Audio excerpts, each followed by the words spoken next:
Good morning, everyone. As you see on the screen, I'm a treasury recruiter. Don't throw anything at me, please. Now, for those of you that were here at last night's session with another English guy, that's right, 2 English guys in 24 hours, you're thinking, what a treat. No, we're just here before Brexit really comes into effect and you won't let me back in. So, rather than shameless self-promotion, as Karen said not to, this is just a bit of framing to explain what I do. So I've been in treasury recruitment for the past 25 years. Originally started with a very little-known company called Robert Walters.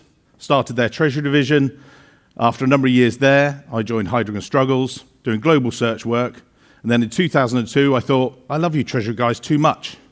So I decided to start my own company, MR Recruitment, a bit of self-love, Mr. Recruitment. We didn't do that one.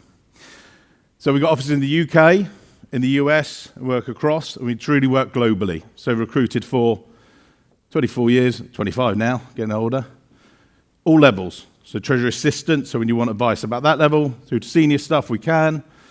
Recruit from Chicago to London via Brussels, and lovely Johnson Controls, stroke Adient now recently, to Sydney. Some of the clients, you can see again, because people say, well, who do you work for? Little companies, large corporates. We don't do so much on the banking side, so when you're thinking of sending me your CVs, BNP guys, I'm sorry. Just keep them here. They don't want me there. Right, so that's enough about me. I want to talk about you and social media and the impact it has on you guys in the current world. So, you might be a candidate, someone searching for a role, wanting to know how to present yourselves, how to frame yourself in this new world.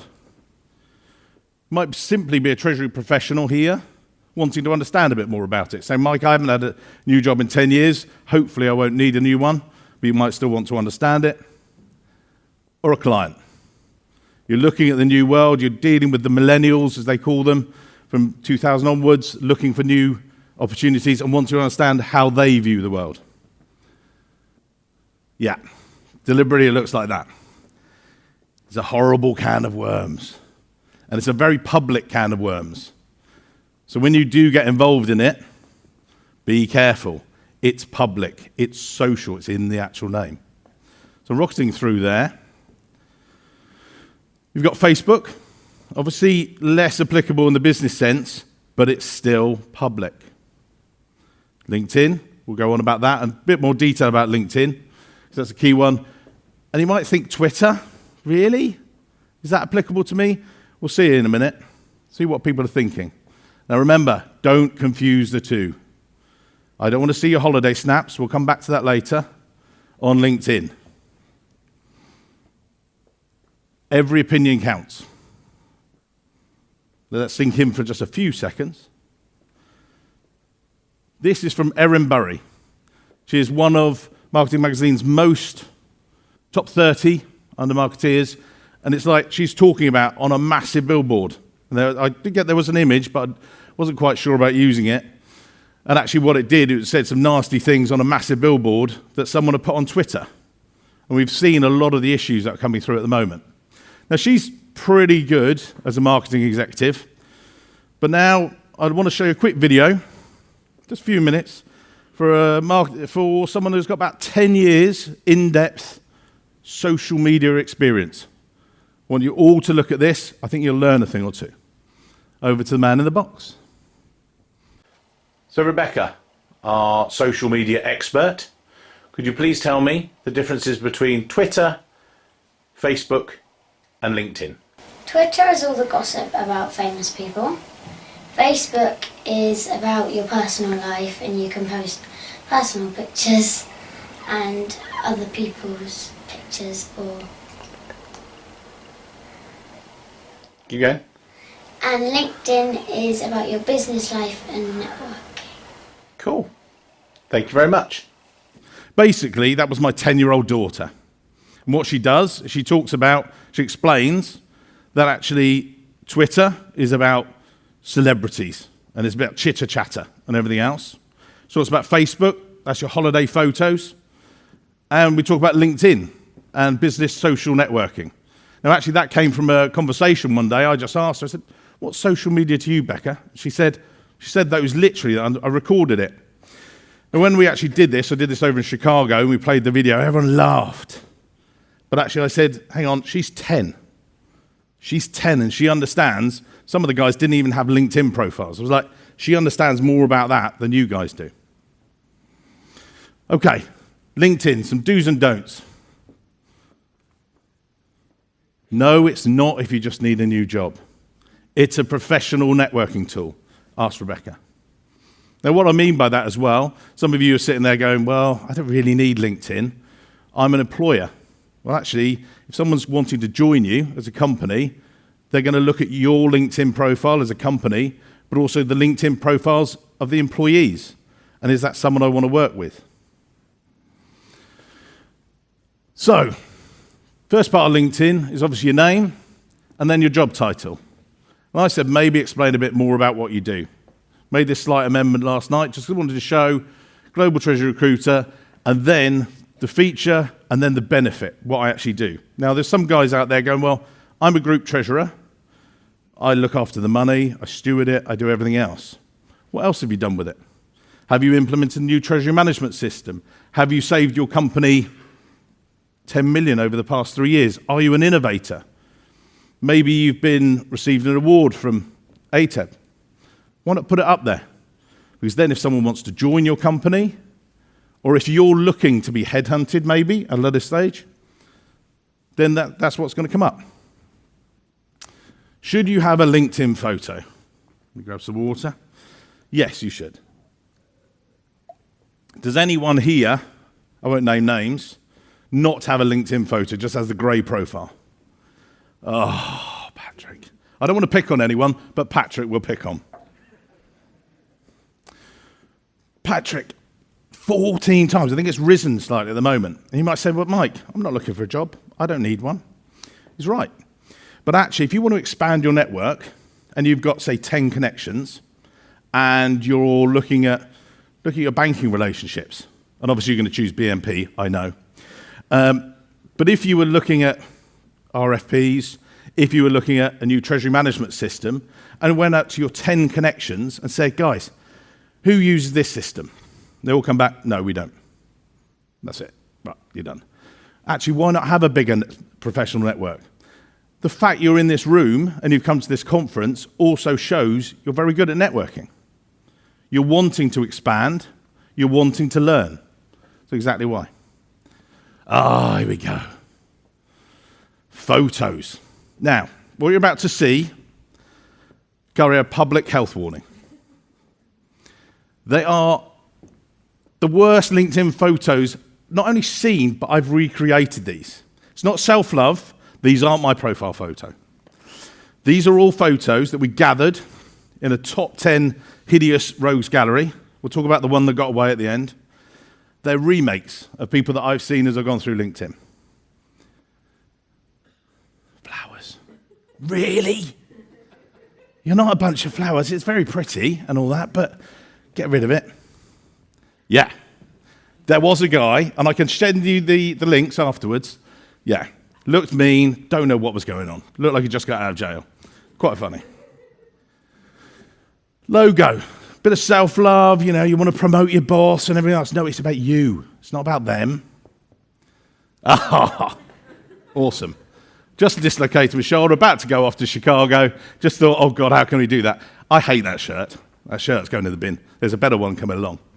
But no selfies. How many times? And how many of this? Really?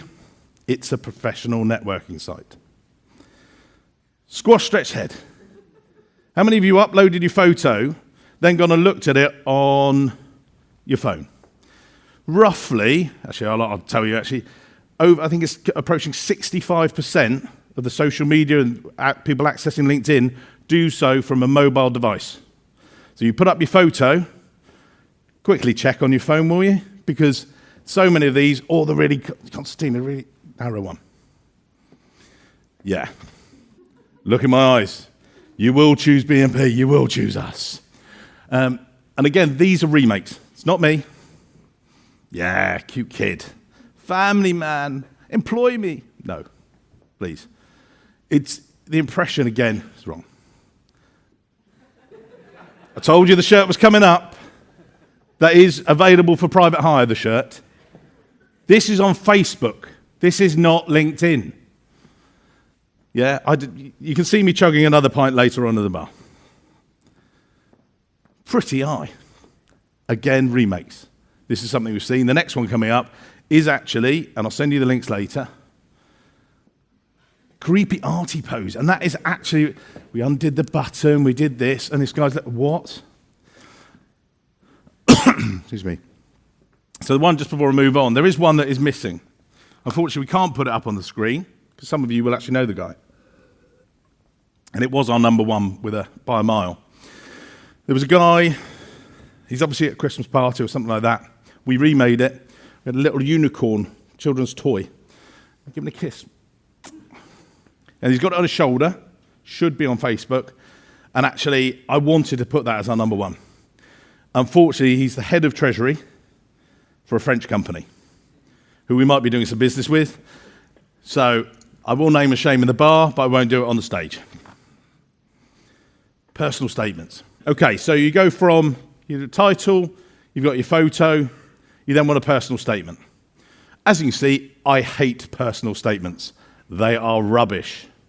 Chuck them in the bin where they should be. If you just have something that says I'm a flexible, motivated individual, why bother? It's not going to say you're an inflexible old fart, is it? I don't like change. I don't really get on with my colleagues. I'm not inspirational. And I'm quite happy just to do the cash management and go home at the end of the day.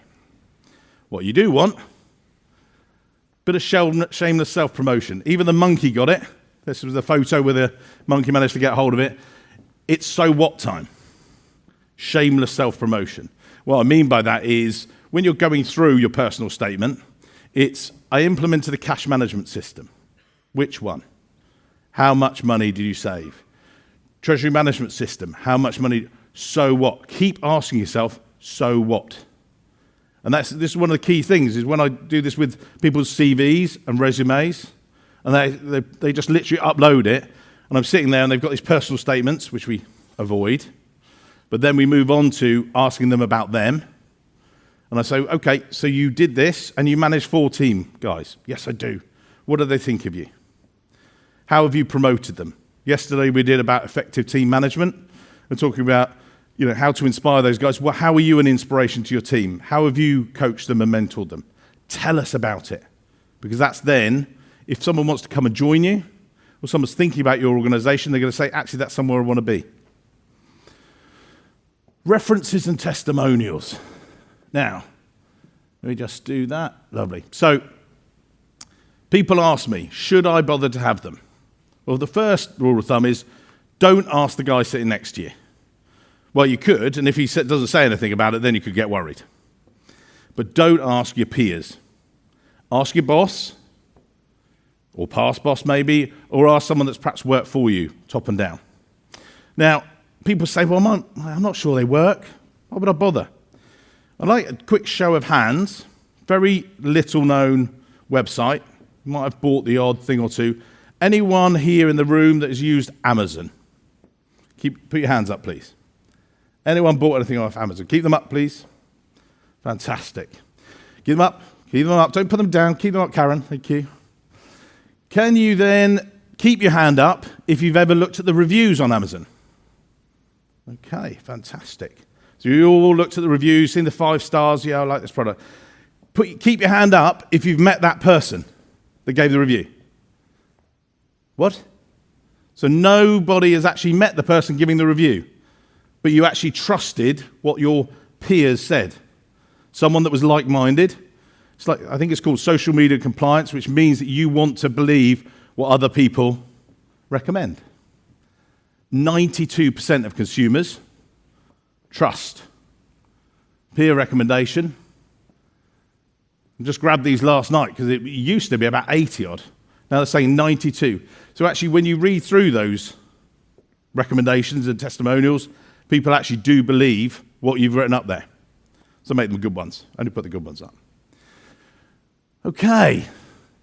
Request connections. I'm sure after this conference you're going to go home, you're going to find Number of people, I'd love to connect to you, I'd love to do this. I get lots of connection requests, probably about 3 or 4 a day. I don't connect to everyone. I only add when I feel I can help them. So in my case, if it's an area we don't cover, if it's a country we don't have any, presence in, or we would struggle to place people, I politely decline. Or if I can't help that person, I'll send an email and try and tell them someone who I think who could. Similarly to yourselves, don't worry. If you do reject it, they don't get a rejection note saying, oh my God, he said no. They do actually say, it's a good thing to do and expand your connections. So what's happening in the Treasury recruitment market? Obviously, this was a little-known site, which I'm going to on Saturday, which I look forward to. The market itself is very busy. Post-Brexit, now it seems that everyone's a bit more calm, and they at least know, we don't know the plans yet, but things are happening. The markets itself, actually I was talking to someone last night over dinner who was in the audience, and we were talking, actually I don't feel that it's, that was the key issue as to why. I think we've come through a couple of recessions in the past 10, 15 years. I think everything's now a bit more back to normal. But one of the other things that people are saying is, what's the difference with Treasury now versus when I started 20 years ago? And perhaps if I give an idea of the difference in the UK market and the international market, I felt that perhaps the UK, when we started doing a lot of Treasury, it was a very specialist field, and it sort of went separately to business. I think it's coming back now and it's working more hand in hand. But in Europe, and a lot of the European clients I find, they've perhaps come from the business and then happened to move into Treasury, rather than Treasury as a specialism. But you'll have a chance to ask questions in a minute. How competitive is my salary? So everyone over 100K, put your no, sorry.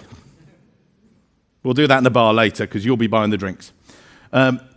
We'll talk about these separately, basically, but these are a couple of the topics you might want to ask. How do you attract the best candidates? Improve your chances of finding the right role? Have a nice LinkedIn profile? Don't wear that shirt? A few others. Should I stay or should I go? Where do I get more advice? Here. Go here. It's great. But joking aside, if you need advice, you can ask me. I'm here for today and tomorrow. And again, we'll chat over a coffee first of all, beer later, Q&A. Questions? That's it, stunned silence. Oh, God.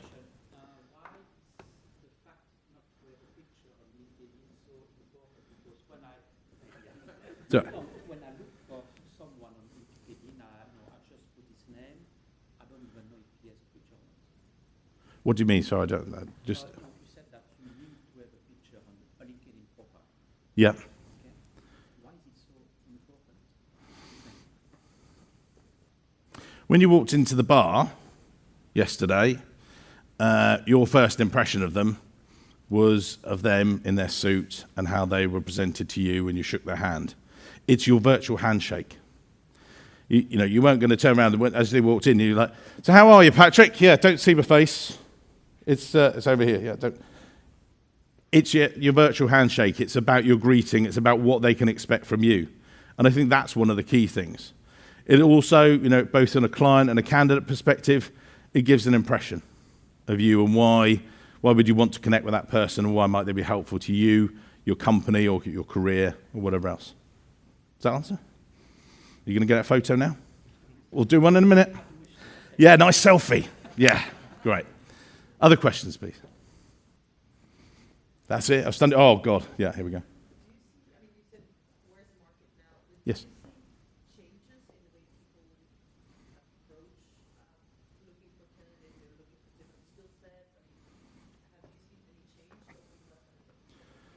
So the question was, just for those at the back, have I seen a change in approach, and have I seen a change in the market? So actually it's the opposite way around. I have seen a change in the market. Have I seen a change in the approach? No. Should there be a change in approach? Yes. We talked yesterday, so I write a lot of articles. Some of you might have read some of them. Some of them are a bit tongue-in-cheek. Don't send me your CV if it says, Dear Sir, Madam, things like that. What I have seen, so change in approach, is everyone seems to be trying to do the same thing. People put up a LinkedIn advert, and they expect people to rush through the door. You put it up there, oh, aren't we brilliant? But actually, when you put it up, it's not brilliant. It's just a listing of responsibilities. There's no selling. There's no explaining to someone why it would be good for their career to come and join you. Also, we're moving into the generations as things move on. Said this, so I was at the Women Treasury lunch the other day, and we were talking about how people need to change. Because I've got a 16-year-old daughter. It's quite scary, but she's still 16 and scary. But the key thing about her, she's got an idea of what she's going to do in her career and her job, but she has this confidence, which I certainly never had when I first got into the jobs market. I was grateful for a job. Whereas she's then talking about, when I talked to her about the jobs market, she said, well, what are they going to do for me? I'm like, they're going to give you a job and pay you? And what are they going to do for me, Dad? I'm like, okay, this is a bit weird. When people are applying for roles with you, again, we talked with one of our clients yesterday, and she does a bill of recruitment, and she was talking about some of the junior people she recruits in particular. She was having to really get into and sell the company, and it's a new thing.